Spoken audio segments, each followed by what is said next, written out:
श्री कृष्णम वंदे जगद्गुरु। आप सभी को श्री कृष्ण जन्माष्टमी की हार्दिक शुभकामनाएं। और इसी के साथ आज हम आते हैं अपने विषय पर, जय हे जगती के प्रथम राष्ट्र भारत।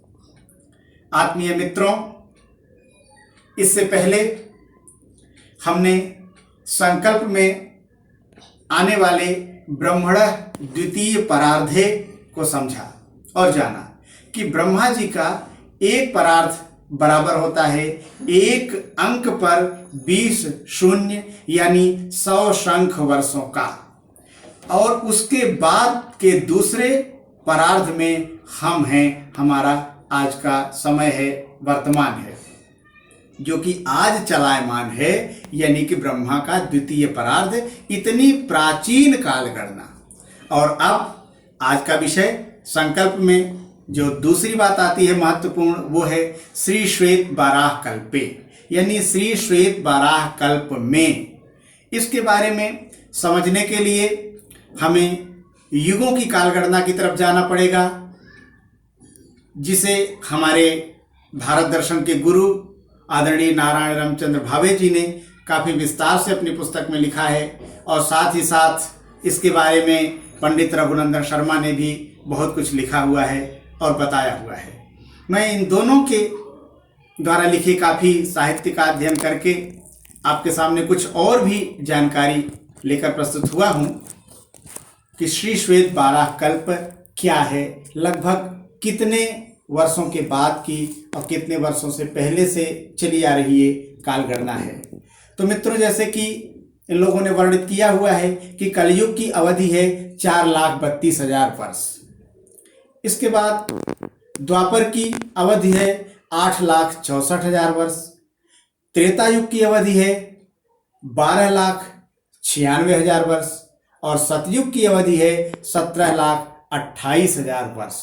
अगर इन सब को हम एक साथ जोड़ दें, इन सब का पूरा योग कर दें, तब जो कालगणना होगी, जो वर्ष होगा, वो एक महायुग कहलाएगा। यानी कि इन चारों युगों का पूरा योग जो है वो है 43,20,000 वर्षों का, जिसे हम कहेंगे महायुग या एक चतुर्युगी। और ये चतुर्युगी जब 71 बार चलती है, यानी 71 गुना 71 मल्टीप्लाइड, तब जो कालगणना होती है वो कहलाती है एक मनवंतर, यानी कि 43,20,000 गुणित 71। और यह पूरी की पूरी जो कालगणना होती है वो होती है 3,06,72,000 वर्ष। अब 3,06,72,000 का एक मनवंतर और दो मनवंतरों के बीच में आता है एक संध्यांश, जो एक सतयुग के बराबर होता है। अगर हम इन सब को मिला दें, तब यह जो श्वेत बाराह कल्प है उसकी आयु अगर हम निकालने का प्रयास करेंगे, तब हमारी आयु जो निकलती है इस पूरे कालगणना में जो ठीक बैठती है, वो होती है 4,32,00,00,000 वर्ष। यानी कि इतना पुराना का पुराना इतिहास हमारे पास जो ग्रंथों में, शास्त्रों में उपलब्ध है। इसके अलावा काफ़ी कुछ इंग्लिश में भी गूगल में या और भी पुस्तकों में उपलब्ध है। मैंने भी उसको ढूंढने का प्रयास किया, उसमें पाया कि the present kalpa is known as Varaha, means Shweta Varaha kalpa. The one that preceded it was known as Padma Kalpa. During each of Brahma's day, there are 14 such manvantaras. After that comes Brahma's night, being are destroyed. Lifespan of Brahma is equal to 100 years, is equal to 2 parardhas, is equal to 3.11 trillion human years. Means 1 parardha is equal to 50 years of Brahma.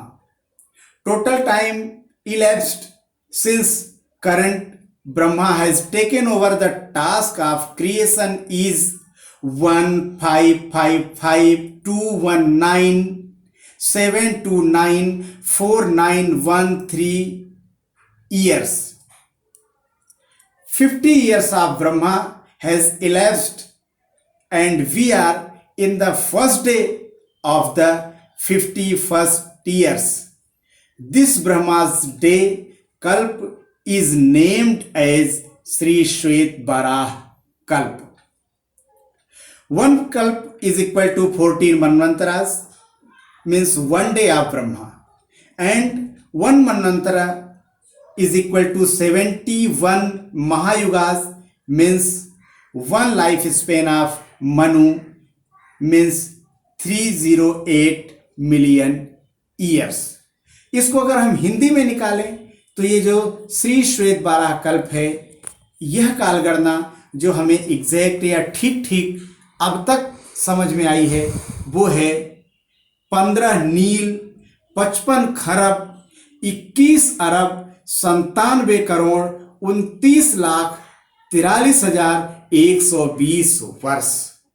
तो मित्रों, इतने वर्ष के बाद ये जो चल रहा है यह कहलाता है श्री श्वेत बारह कल्प, जो हमारे संकल्प में हमारे पूजा पाठ, नित्य कर्म और यज्ञ अनुष्ठान के कार्यों में पूरे गौरव के साथ आज भी दोहराया जाता है, जो सदियों से दोहराया जाता आ रहा है।